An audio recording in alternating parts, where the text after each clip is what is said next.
예수가 함께 계시니 시험이 오나 겁없네. 기쁨의 근원 되시는 예수를 위해 삽시다. 날마다 주를 섬기며 언제나 주를 기리고 그 사랑 안에 살면서 딴 길로 가지 맙시다. 이 세상 사는 동안에 주 이름 전파하면서 무한한 복락 주시는 예수를 위해 삽시다. 날마다 주를 섬기며 언제나 주를 기리고 그 사랑 안에 살면서 딴 길로 가지 맙시다. 이 세상 친구 없어도 예수는 나의 친구니 불의한 일을 버리고 예수를 위해 삽시다. 날마다 주를 섬기며 언제나 주를 기리고 그 사랑 안에 살면서 딴 길로 가지 맙시다. 주께서 심판하실 때 잘했다 칭찬하리니 이러한 상급 받도록 예수를 위해 삽시다. 날마다 주를 섬기며 언제나 주를 기리고 그 사랑 안에 살면서 딴 길로 가지 맙시다.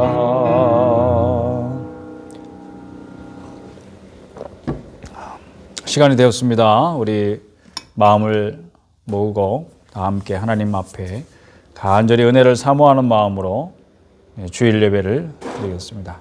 우리 다 같이 기도하십시다.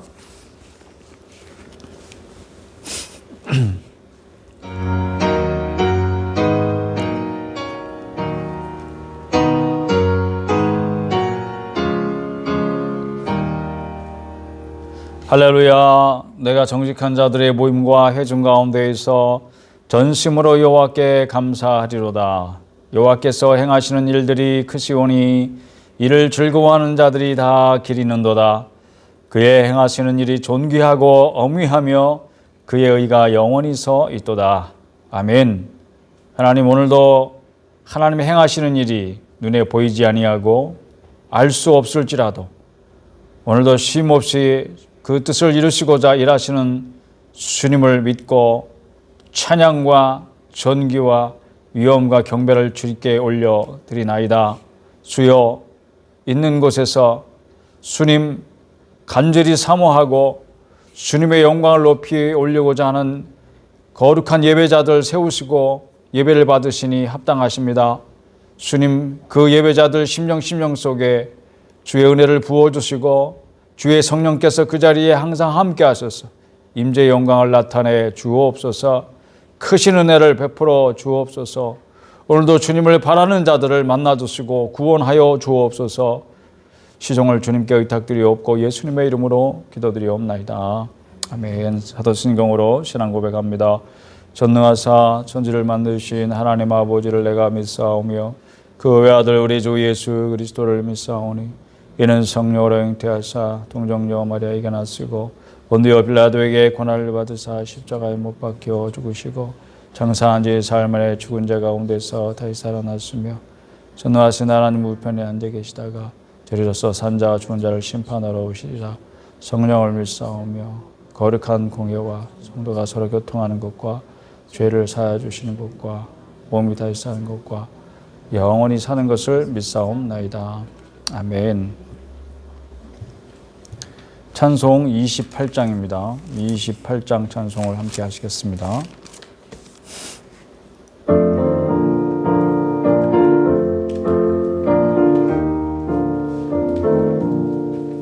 복의 근원 강림하사 찬송하게 하소서.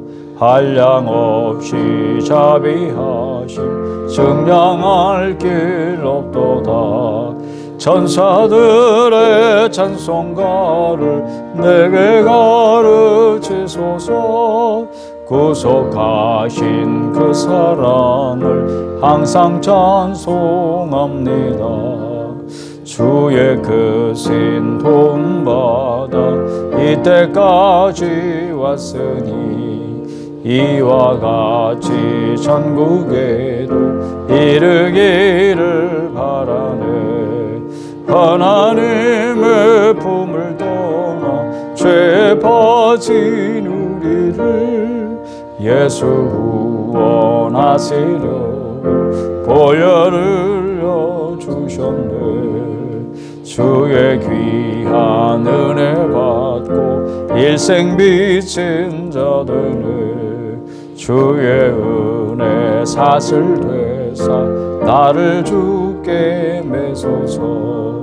우리 마음은 연약하여 범죄하기 쉬우니 하나님이 받으시고 천국인을 지소서.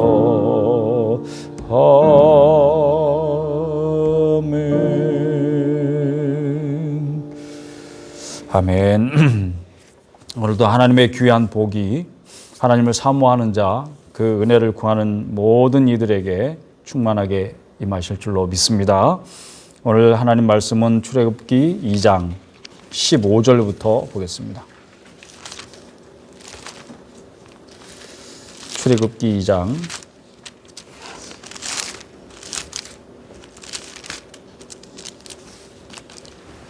15절부터 22절까지 읽겠습니다.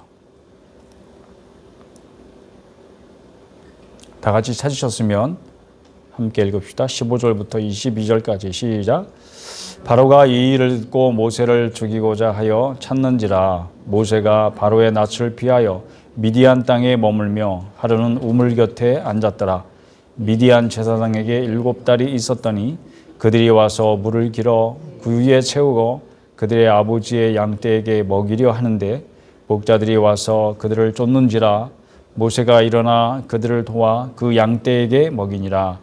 그들이 그들의 아버지 르우엘에게 이를 때에 아버지가 이르되 너희가 오늘은 어찌하여 이같이 속히 돌아오느냐. 그들이 이르되 한 애굽 사람이 우리를 목자들의 손에서 건져내고 우리를 위하여 물을 길어 양떼에게 먹였나이다. 아버지가 딸들에게 이르되 그 사람이 어디에 있느냐. 너희가 어찌하여 그 사람을 버려두고 왔느냐. 그를 청하여 음식을 대접하라 하였더라. 모세가 그와 동거하기를 기뻐하며 그가 그의 딸 십보라를 모세에게 주었더니 그가 아들을 낳음에 모세가 그의 이름을 게르솜이라 하여 이르되 내가 타국에서 나그네가 되었음이라 하였더라. 아멘. 22절까지 말씀을 읽었습니다. 여러분, 이 말씀은 익히 잘 아시죠? 그 말씀 가운데 하나님이 오늘도 우리에게 주시는 귀한 은혜가 있을 줄로 믿습니다. 먼저 광고 말씀 잠깐 드립니다.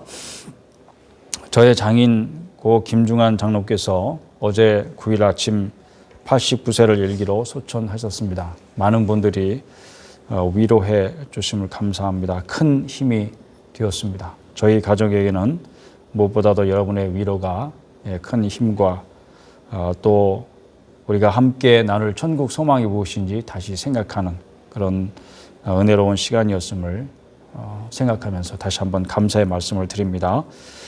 강추위가 연일 계속되고 있습니다. 여러분 건강 유의하시고요. 코로나19 그 방역 단계가 격상되었습니다. 그래서 그것은 무엇을 의미할까? 정부나 방역 당국이 뭔가 그 차원에서 막을 수 있는 일이 더 이상 이제 아니다 하는 그런 의미가 있겠죠. 국민적 협조가 필요한 때입니다. 우리가 교회 이건 어떤 단체건 떠나서 국민적으로 협조가 필요할 때 함께 지혜를 모으고 함께 협력하는 것이 필요할 것입니다. 자기만 주장하고 내 생각만 옳다고 주장할 때가 아닌 것 같습니다. 그러므로 여러분들이 예배는 모일 수 없을지라도 여러분 계신 곳이 거룩한 성소가 되도록 오늘 마음을 다해서 예배자로 여러분 자신을 세우시고 그렇게 하나님을 예배하시길 바랍니다. 반드시 그곳에서 여러분이 혼자 드리든지 혹은 두 사람이 드리든지 또 가족이 함께 모여서 예배를 드리든지 그것이 정말 하나님 기뻐하시는 그런 거룩한 예배의 장소가 될 줄로 믿습니다. 오늘도 하나님의 주시는 은혜를 사모하십시다. 오늘 제가 함께 여러분과 나눌 말씀은 일상의 변화가 찾아올 때라는 그런 제목입니다. 1월 둘째 주입니다. 첫째 주 새해 복 많이 받으세요 하고 인사하고 그렇게 지낸 지가 벌써 엊그제 같은데 이제 첫째 주 지나고 둘째 주일을 맞이하게 됩니다. 오늘은 변화에 관한 이야기입니다. 모세의 이야기로 시작하려고 합니다. 모세가 아마 자기 생각에는 자신의 호화로운 삶이 평생 계속될 것으로 생각했는지 모릅니다. 죽을 운명이었던 히브리 노예의 아들이 그 죽을 운명을 벗어나고 목숨을 건지게 되고 그래서 그의 이름이 건짐을 받았다는 뜻이잖아요. 구원받은 사람의 이름으로서는 정말 좋은 것 같아요. 모세. 최고 권력자의 공주의 아들이 되고 또 허름한 집에서 살던 그 아이가 궁전에서 살면서 이집트의 엘리트의 지위를 누리게 됩니다. 그리고 모세는 자기가 생각하기에 그의 삶이 계속 될 줄 알았죠. 그렇게. 그러니까 그런 상황 속에서 자기가 어떻게 할 수 있을까 기껏 생각한다는 게 그 정도였을 것 같습니다. 모세는 자기가 히브리 노예의 아들이라고 하는 사실을 알았죠.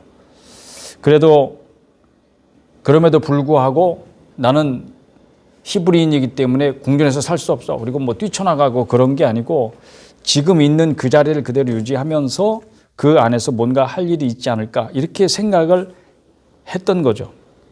그러나 계속될 줄 알았던 그의 일상이 중단되는 사건이 생깁니다. 물론 자기가 정말 우발적인 사건이었죠. 그 사람을 탁 하고 쳤는데 억하니 쓰러지고 죽었더라. 그런 거잖아요. 죽일 마음을 먹고 치진 않았을 것 같고 계획적으로 살인을 저지른 것도 아니고 정말 뜻밖의 사건 때문에 그가 쫓기듯이 이집트를 떠날 수밖에 없는 그런 상황이 발생한 것입니다. 히브리인을 괴롭히던 이집트인을 보고 주위에 아무것도 없는 걸 살피고 그자를 참지 못하고 때렸는데 그가 죽어버린 거죠. 모래에 파묻어서 은폐하려고 했습니다. 여러분 모래에 파묻는다는 게 얼마나 어떻게 보면 어리석은 일이죠. 그러니까 계획된 것이 아니고 우발적이었다고 하는 것이 이제 이런 장면에서 드러나는 거죠. 당황스러웠으니까. 모래에 파묻은 시체가 얼마나 오래 있겠습니까? 금방 드러나는데 그런 짓을 하는 거죠. 그런데 그 다음날 되니까 이미 소문이 났어요. 다 알고 있었습니다. 도망자가 될 수밖에 없었습니다.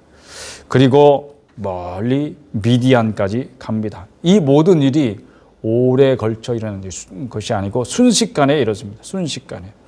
그러니까 살기 위해서 도망치다가 보니까 거기까지 가게 된 거겠죠. 내가 도망치는데 어디를 갈까?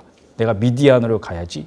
그곳에 가면 어디 가서 숨어야지. 이런 생각이 있었겠습니까? 살기 위해서 자기를 추격하는 자를 따돌리면서 멀리 도망치다 보니까 이제 미디안까지 가게 된 거겠죠. 여기까지 한번 생각해 보십시다. 자기 인생의 계획 속에 이런 게 있었을까요? 없었겠죠. 모세의 생애가 참 태어날 때부터 기구하긴 하지만 이런 삶이 자기의 계획 속에 있었을까요? 전혀 없었을 것입니다. 전혀 생각조차 못했던 일들이 계속 이루어지는 거죠. 이렇게 사람의 일생에 변화는 뜻하지 않게 찾아옵니다. 어떤 변화가 있었는지 이제 모세의 오늘 함께 읽은 이 말씀을 중심으로 해서 잠깐 생각을 해봅시다. 첫째는 그의 삶에 중요한 장소의 변화가 있습니다. 궁전에서 살던 이가 하루아침에 광야로 내몰리게 됩니다. 누가 내몰아 간 게 아니에요. 자신이 간 거죠. 자신의 선택한 결과 때문에 이렇게 되는 거죠. 자기가 궁전에서 살던 것은 자기가 선택한 것이 아니었지만 광야에 간 것은 자기가 간 것입니다. 애굽에서 살던 이가 이제 미디안으로 갑니다. 최고 문명지에 살던 이가 미개한 곳으로 가게 되죠.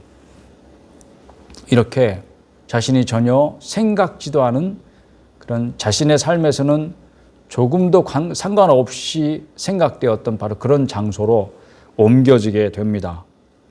그리고 두 번째 무슨 변화가 있었을까요? 삶의 변화가 있죠. 하루하루 이제 왕자로서 궁전에서 호화로운 생활을 하면서 그리고 나름대로 그 가운데에서 최고 학문을 배우고 왕자로서 자신의 어떤 역할들이 주어졌는지 모르지만 그런 삶으로 하루하루 시간을 보내고 하루의 시간이 그렇게 채워졌었죠. 40년간을 그렇게 살았습니다. 그런데 이제 목동이 됩니다. 하루 종일 가족과 함께 보내는 시간을 제외하면 양과 염소의 무리와 함께 들에서 보내는 그런 삶을 살게 됩니다. 내가 하루하루 무슨 일을 하면서 또 어떻게 시간을 보내는가 무의식적으로 행할 때가 많이 있는데 이렇게 뭔가 자기가 시간을 보내는 방식의 변화가 생기고 일의 변화가 생기고 자기가 하루를 보내는 그런 시간들을 어떻게 보내는지 정말 모세에게는 엄청나게 큰 변화가 아닐 수 없습니다. 일이 변화했죠. 시간을 보내는 방식이 변화했습니다. 삶이 변화했습니다. 자기가 의도하지 않아도 그런 변화가 찾아올 때가 있습니다. 세 번째 뭐가 변화했을까요? 사람들이 변화했습니다. 함께 지내던 사람들이 달라진 거죠. 궁중에는 뭐 바로도 있고 자기 어머니 역할을 했던 공주도 있고 뭐 시녀들도 있고 신하들도 있고 또 같이 지내던 왕자들도 있고 지내던 사람들이 그런 사람들이었습니다. 그런데 이제 미디안 광야에 가니까 미디안 사람들과 함께 지내게 됩니다. 지금까지 함께 있던 사람들과는 전혀 다른 사람들이죠. 전에 알지 못하던 사람들입니다. 그리고 같은 일을 하는 목동들이죠. 이렇게 함께하는 사람들이 변화가 됩니다. 여기서 이제 모세가 결혼까지 하게 되잖아요. 시보라와 결혼을 하고 오늘 22절까지 읽었습니다. 그의 첫 아들 이름이 게르솜입니다. 타국인이란 뜻이에요. 외국인이라고 하는 뜻이죠. 자기 자신의 신세를 그대로 나타내는 거죠. 난 여기서 지금 타국인이야. 외지인이야. 이방인이야. 그런 외로움, 향수 뭐 이런 것들이 아들의 이름에서 그대로 드러납니다. 자신이 왜 이렇게 되었을까? 그런 생각을 안 해본 거죠.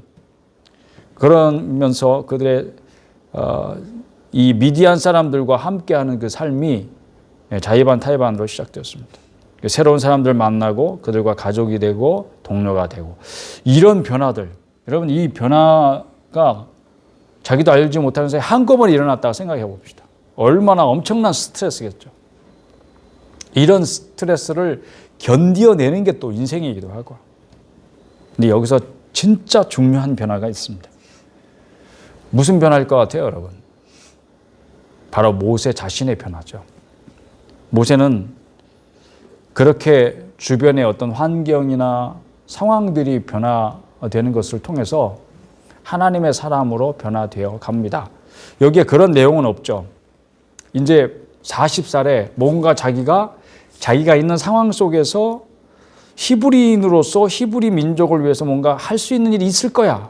그런데 그게 실패합니다. 자기 생각대로 안 돼요. 그리고 도망자가 되고 그 모든 상황들이 갑자기 떠나게 되고 새로운 상황 속에 환경 속에 들어가게 되면서 제일 중요한 변화, 자신의 변화인데 그런 변화의 과정들이 성경에 나오지 않습니다. 그리고 어느 날 이제 3장으로 가면 40년이라고 하는 시간을 훌쩍 뛰어넘어서 나이 80에 이르렀을 때에 이제 하나님이 그를 찾아오시는 그런 장면으로 바로 넘어가죠. 근데 그 40년의 시간은 여러분이 40세가 된 여러분 있을 수 있고 80세가 된 여러분 있을 수 있지만 지나간 40년의 시간을 한번 생각해 보세요. 뭐 세월이 빠르길 유수같이 지난다, 뭐 쏜살같이 지나갔다 이렇게 생각하지만 그 시간들이 그리 쉽지 않았죠. 힘겨웠던 시간들입니다. 그렇게 생각해 볼 때 그냥 보낼 수 없지만 성경은 여기서 그것을 생략하고 있습니다. 근데 사람이 그냥 변화되는 게 아니잖아요. 잘 안 변해요.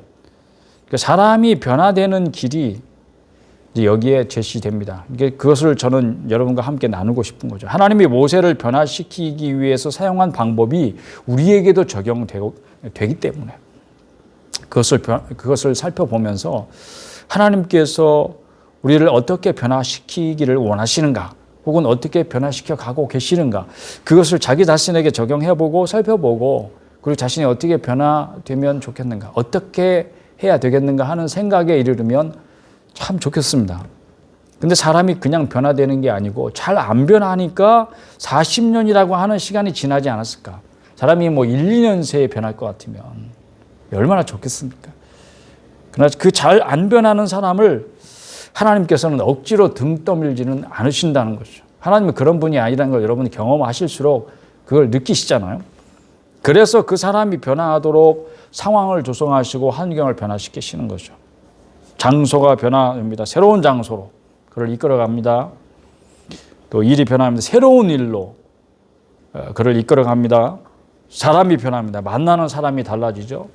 새로운 사람들을 그에게로 이끌어 가십니다. 그러나 하나님이 하셔도 사람이 쉽게 변하지 않습니다.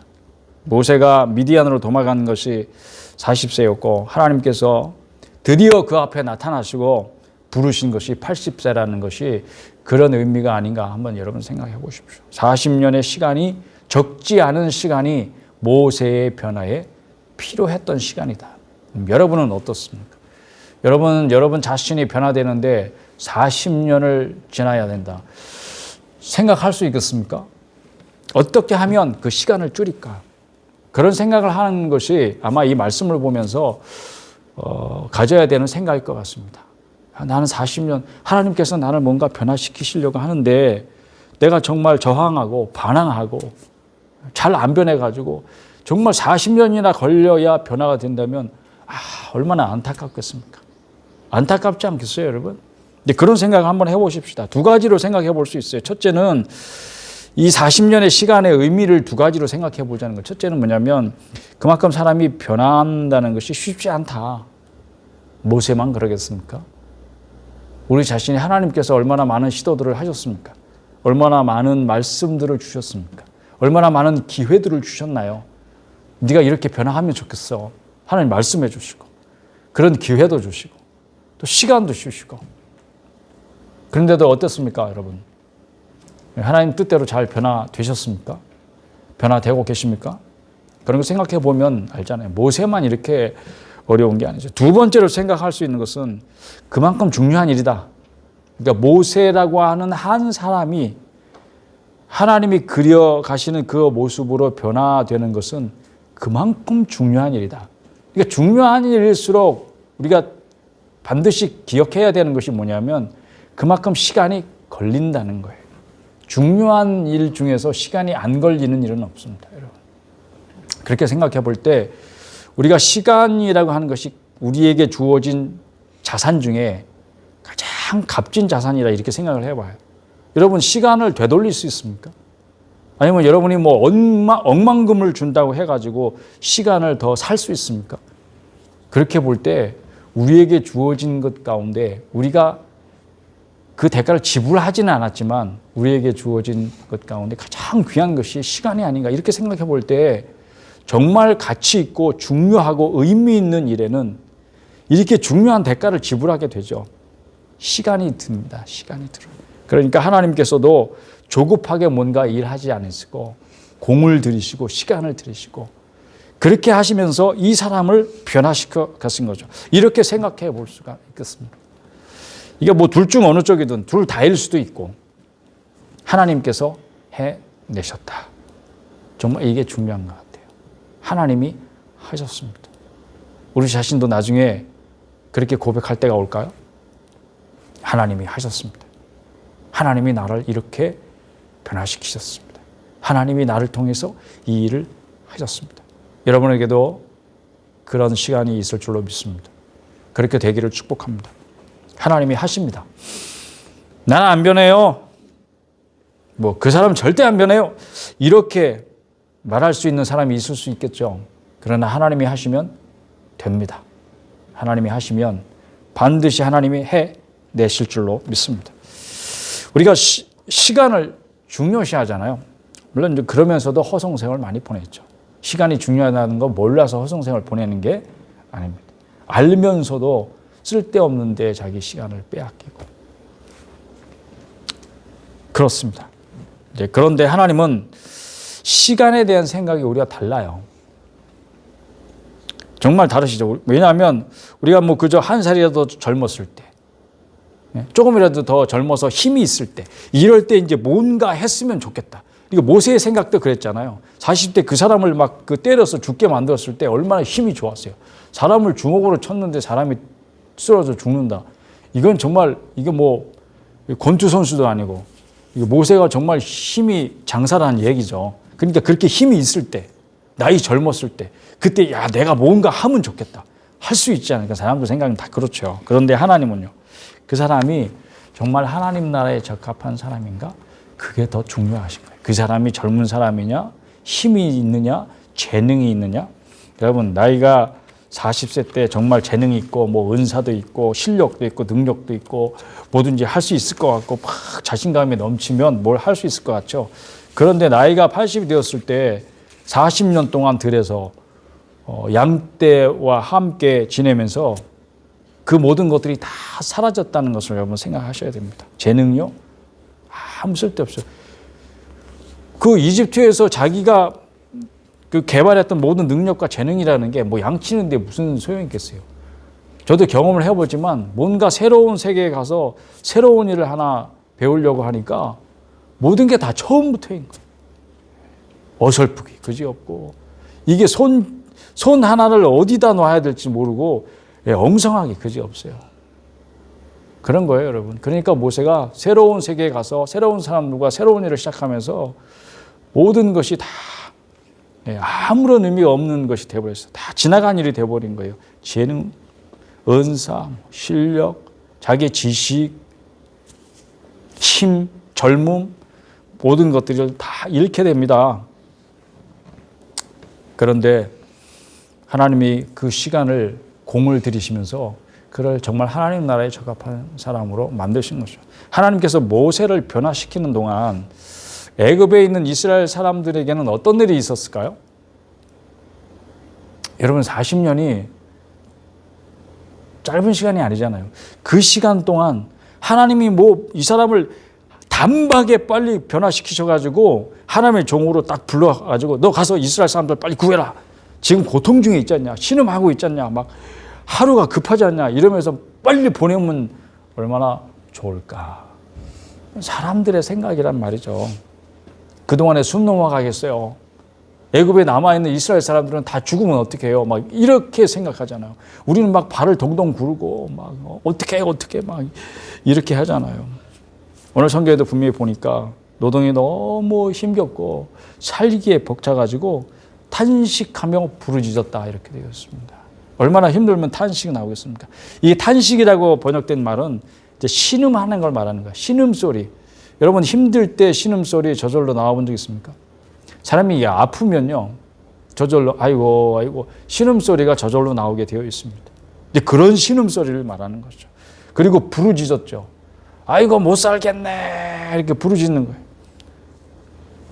그런데요 분명히 거기에도 하나님의 돌보심이 있었습니다. 우리 25절 가서 보실까요? 2장의 마지막 부분입니다. 다 같이 한번 읽어보십시다. 시작. 하나님이 이스라엘 자손을 돌보셨고 하나님이 그들을 기억하셨더라. 아멘. 그 가운데도 하나님의 돌보심이 분명히 있었습니다. 그렇게 죽어라고 일하고 너무 고되어서 신음소리가 저절로 나는 그런 환경 속에서도 그들은 죽지 않았습니다. 살아남았습니다. 그리고 그들은 연약해지지 않고 오히려 그 수가 점점 불어났습니다. 이집트 사람들에게 위협적인 존재가 되었습니다. 하나님의 돌보심이 거기에 있는 거예요. 여러분 겉으로 드러나는 일들을 가지고 우리가 판단할 일이 아닙니다. 하나님이 그들을 돌보시면 그 가운데 삶이 있습니다. 그 가운데서 일어설 수 있습니다. 그 가운데서 생육하고 번성하는 하나님의 축복을 누릴 수 있습니다. 분명히 그들의 신음소리를 들으셨고 아브라함과 이삭과 야곱과 언약하신 그 언약을 기억하셨습니다. 그러면 되는 겁니다. 부르짖는 사람이야 하나님 언제요? 다 죽게 생겼는데 막 이렇게 하지만 죽었습니까? 안 죽었어요, 여러분. 망했습니까? 안 망했습니다. 하나님이 그들을 구원하셨습니다. 모세를 보내기 전에도 하나님은 그곳에 함께 계시고 그 백성을 돌보셨습니다. 그 사실을 믿어야 되는 것입니다. 하나님께 뭐 죽는 소리 해도 물론 다 듣고 계십니다. 하나님은 조급하지 않으십니다. 우리만 막 조급해가지고 발 동동 굴리죠. 오늘이 아니면 다 죽을 것 같이. 그렇게 막 기도도 그렇게 하잖아요. 하나님 살려주세요. 하나님이 살아계시면 이럴 수가 있습니까? 이럴 때 하나님이 역사해 주셔야지 하나님이지만 이렇게 막 오만 소리 다 하면서 하나님 앞에 조급하게 굴어도 하나님은 그것에 휘둘리지 않으십니다. 가장 최적의 때에 최적의 방법으로 하나님 뜻을 이루십니다. 그들을 구원해 내십니다. 일하시지 않는 때라고 여겨지는 그 순간에도 하나님은 쉬지 않고 일하고 계십니다. 자기 백성을 돌보고 계십니다. 할렐루야. 사랑하는 여러분, 반복되던 일상이 뭔가 변화가 일어나고 있습니까? 이전처럼 더 이상 돌아갈 수 없는 어떤 변화가 여러분 삶에 있지 않습니까? 여러분 기억하실 것이 있습니다. 우리는 그것을 불편해하고 뭔가 변화를 자꾸 이렇게 변화에 저항하는 이유는 뭐냐면 불편한 거죠. 익숙하지 않은 것을 새롭게 시작하는 것을 사람들이 어려워합니다. 그리고 불편해요. 익숙한 게 좋죠. 여러분 늘 하던 자리, 살던 자리, 그곳에 가서 매일같이 하던 일, 그리고 매일같이 만나던 사람들, 익숙하고 좋죠. 그렇지만 하나님께서 거기서 나를 떼어내셔서 정말 내가 당황스럽고 그리고 불편해 맞지 않는 그런 자리로 그런 사람들에게로 나를 보내실 때가 있습니다. 그럴 때 우리는 저항하죠. 그렇지만 이 몇 가지 사실을 반드시 기억하면 좋겠습니다. 첫째, 하나님께서 일하고 계심을 믿으세요. 두 번째는 하나님께서 당신을 변화시키시기를 원하고 계신다는 사실을 기억하십시오. 그러면 하나님 여러분을 억지로 막 이렇게 변화시키고 기계를 막 뜯어서 새로운 기계를 만드는 것처럼 그렇게 나를 개조하지는 않으시지만 그 마음을 항상 나한테 드러내신다는 거예요. 여러분이 뭔가 하나님 너는 변화되면 좋겠어 하는 그런 마음을 항상 어떤 방법으로든지 드러내십니다. 말씀을 통해서든지 상황을 통해서든지 다른 사람을 통해서든지 자신의 어떤 생각을 통해서든지 하다못해 꿈으로든지 환상으로든지 어떤 방법으로든지 하나님은 계속 여러분에게 찾아오시고 말씀하시고 알게 하시고 그리고 그런 환경을 조성해 가실 겁니다. 그런 방법으로 당신이 변화되기를 기다리고 계십니다. 기꺼이 변화되십시오. 세 번째 기억하실 것은 변화를 부정적으로 받아들이지 마세요. 뭔가 변화되는 상황들이나 그런 것을 짜증날 수 있지만 힘들어서 나도 모르게 불평할 수 있지만 그렇게 부정적으로 받아들이는 한 좋은 결과를 기대하기는 어렵습니다. 그래서 시간이 40년 가는 거예요. 10년 가고 20년 가고 여러분 잠깐입니다. 그리고 그렇게 시간만 지체됩니다. 여러분 그런 거 좋습니까? 그런 거 원하지 않으시죠? 그렇다면 여러분에게 일어나는 변화를 부정적으로 받아들이지 마십시오. 그럴 때 여러분 변화된 사람이 먼저 되시기 바랍니다. 상황이 좋아지면 환경이 바뀌면 뭔가 나에게 좋은 일이 생기면 그렇지 않아요. 여러분 자신이 변화되는 것이 먼저입니다. 하나님은 환경도 사람을 위해서 만들어 가시는 분이에요. 이 세상을 어떻게 변화시키고 어떻게 만들어 가는가에는 하나님이 관심이 있지 않아요. 그럼 세상이 왜 이렇게 달라져요? 뭔가 변화돼요? 그거는 당신 때문이에요. 그것을 반드시 기억하셔야 됩니다. 하나님의 관심은 우리에게 있습니다. 나에게 있어요. 사람이 변화되는 것이 하나님의 관심입니다. 어떻게 변화되는가요? 그거는 저에게 묻지 마시고 여러분 자신에게 물으시고 하나님께 물으십시오. 반드시 하나님의 뜻을 알게 되고 하나님의 마음이 무엇인지를 알게 될 줄로 믿습니다. 그러니까 먼저 여러분 자신이 변화된 새 사람이 되시기를 축복합니다. 그러면 새로운 시대가 열릴 것입니다. 앞으로 어떻게 될 것인가 사람들 고민 많죠. 뭐 AI 시대에 많은 사람들이 직업도 변화되고 많은 사람들이 직업을 잃게 되고 그러면 새로운 직업이 또 생기고 이렇게 되겠죠. 그러면 변화된 상황 속에서 내가 뭘 해야 먹고 살 것인가 뭐 이런 거 사람들이 엄청 고민하고 똑똑한 사람들은 일부 그것을 새로운 일들을 만들어가고 앞서가고 막 그러잖아요. 뒤처진 사람들은 또 조급해가지고 나는 어떻게 할까 발을 동동 굴리고 진짜 발 동동 제가 지금 추워서 발 동동 굴리기도 하지만 마음이 그러니까 발이 동동 굴러져요, 여러분. 그렇죠, 자연스럽게. 그러나 먼저 하나님의 은혜로 여러분 자신이 변화를 받아서 새 사람이 될 때 새로운 시대가 열리게 될 것입니다. 그 새 시대는 변화된 새 사람에게 하나님이 맡기실 것입니다. 여러분 자신이 그 당사자가 되시기를 축복합니다. 기도하겠습니다. 하나님, 오늘도 종의 입술을 통해서 정말 중요한 말씀을 주의 백성들에게 선포하셨습니다. 그 말씀이 나에게 적용되고 믿어지고 깨달아지고 나에게 주신 말씀이 되어서 정말 하나님께서 원하시는 변화된 새 사람이 되도록 주님 축복하여 주시옵소서. 은혜를 내려 주시옵소서. 예수님의 이름으로 기도드립니다. 아멘. 우리 485장 봉헌 찬송하시고 485장 찬송하신 이후에 제가 봉헌 기도하고 축도함으로 예배를 마치겠습니다. 우리 485장 찬송하십시다.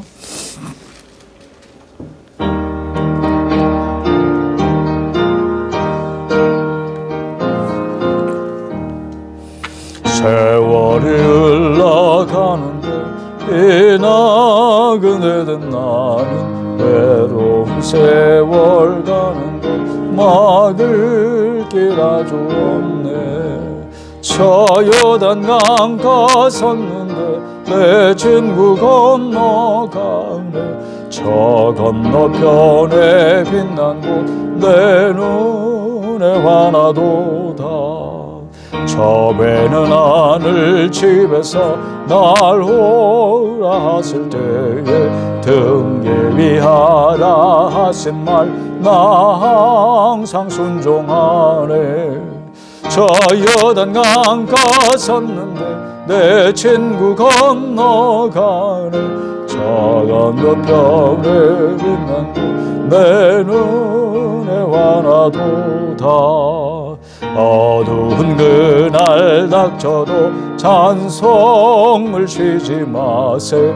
금검은 고를 타면서 나 주를 찬양하리.